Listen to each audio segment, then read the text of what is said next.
नमस्कार दोस्तों, मैं अमृता एक बार फिर से आपके सामने हाजिर हूँ अपना एक नया वीडियो लेकर। आशा है आप सब लोग अच्छे से होंगे। काफ़ी समय बीत गए हैं, मैंने अपना वीडियो अपलोड नहीं किया है, किसी कारणवश नहीं कर पा रही थी। इसके लिए समय है। उम्मीद है आप सब लोग बढ़िया होंगे, अच्छे से रहिए, पढ़िए और आगे बढ़िए। आज हम अध्याय 3 पढ़ेंगे, शब्द, भाषा और ध्वनि। इसको देखेंगे कि शब्द, भाषा और ध्वनि क्या होती है। शब्द क्या है? सार्थकता की दृष्टि से भाषा की मौलिक अथवा लघुतम इकाई शब्द कहलाती है। सार्थकता की दृष्टि से भाषा की मौलिक अथवा लघुतम इकाई क्या कहलाती है? शब्द है। शब्द तो सार्थक होता ही है, अन्यथा वह शब्द ही नहीं कहा जाएगा। शब्द सार्थक होता है, यदि वह सार्थक नहीं हुआ तो उसको शब्द नहीं कहा जा सकता।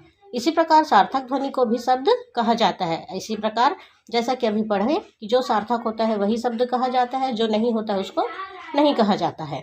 जहाँ कहीं अकेली ध्वनि सार्थक होती है उसे अर्थ की दृष्टि से शब्द ही कहा जाता है। जिससे सार्थक शब्द की उत्पत्ति हो या उससे सार्थक अर्थ उत्पन्न हो, अर्थ की दृष्टि से वही शब्द कहलाता है। अतः सार्थक ध्वनि या ध्वनि समूह को शब्द कहा जाता है। अतः हम कह सकते हैं कि सार्थक ध्वनि या ध्वनि के शब्दों को जो है समूह कहा जाता है। उदाहरण के तौर पर देख लेते हैं। आज, कल, हम, तुम, पानी, मूर्ख, चतुर आदि अर्थ प्रकट करते हैं। ये जो शब्द मैंने बताया है, आज, कल, हम, तुम, पानी, मूर्ख और चतुर, ये क्या है? एक विशेष अर्थ को प्रकट करते हैं और ये सार्थक शब्द माने जाते हैं। सार्थक शब्द क्यों माने जाते हैं? क्योंकि ये अर्थ को प्रकट कर रहे हैं। शब्द दो प्रकार के होते हैं, सार्थक और निरर्थक। शब्द कितने प्रकार के होते हैं? दो, एक सार्थक और दूसरा निरर्थक। भाषा की दृष्टि से निरर्थक शब्द तो मात्र ध्वनि है। भाषा की दृष्टि से अगर देखा जाए तो निरर्थक शब्द एकमात्र ध्वनि ही है और कहने मात्र के लिए शब्द है, केवल कहने के लिए शब्द है। वस्तुतः शब्द तो वे ही हैं जो किसी निश्चित अर्थ का बोध कराते हैं। अर्थात वस्तुतः शब्द वे होते हैं जो किसी निश्चित अर्थ का हमें बोध कराता हो, ज्ञात कराता हो। भाषा और व्याकरण के संदर्भ में केवल सार्थक शब्दों पर ही विचार किया जाता है। भाषा और संदर्भ में केवल सार्थक शब्द जो सार्थक होते हैं, जो अर्थ बताते हैं हमें, उसी का विचार किया जाता है। शब्दों का वर्गीकरण देखेंगे आगे। शब्दों का वर्गीकरण, सार्थक शब्दों का वर्गीकरण 4 प्रकार से किया जाता है। सार्थक शब्दों का वर्गीकरण जो है कितने प्रकार से होता है? 4 प्रकार से होता है। तो उसमें पहला वर्गीकरण है उत्पत्ति के अनुसार, दूसरा है अर्थ के अनुसार, तीसरा है परिवर्तन के अनुसार और चौथा है व्याकरणिक अर्थ एवं प्रयोग के आधार पर। यहाँ उत्पत्ति के आधार पर शब्दों के भेद पहला देखेंगे। उत्पत्ति के आधार पर शब्दों के भेद क्या होता है? परंपरा की दृष्टि से हिंदी की उत्पत्ति संस्कृत, प्राकृत तथा अपभ्रंश की श्रृंखला में आती है। परंपरा की दृष्टि से देखें तो हिंदी की उत्पत्ति कहाँ से? संस्कृत से, प्राकृत से तथा अपभ्रंश की श्रृंखला में आती है। इस प्रकार उसका मूल स्रोत संस्कृत है। इस प्रकार उसका मूल स्रोत क्या हो जाएगा? संस्कृत हो जाएगा।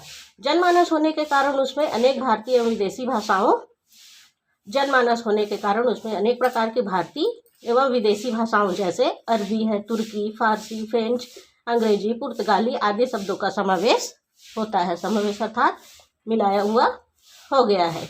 ये विदेशी शब्द हिंदी में इस प्रकार घुल मिल गए हैं कि विदेश प्रतीत नहीं होते। जो विदेशी शब्द हम लोग बोलते हैं वह हिंदी में इस प्रकार घुल मिल गए हैं कि उसको बोलने से यह प्रतीत नहीं होता कि यह शब्द विदेशी है।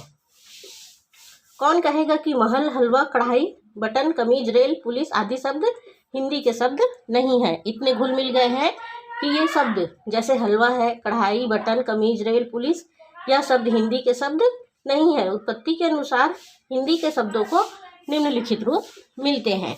उत्पत्ति के अनुसार देखा जाए तो हिंदी के शब्दों को निम्नलिखित रूप में देखा जा सकता है या प्राप्त किया जा सकता है। पहला है तत्सम। तत्सम का अर्थ है ज्यों क्या त्यों।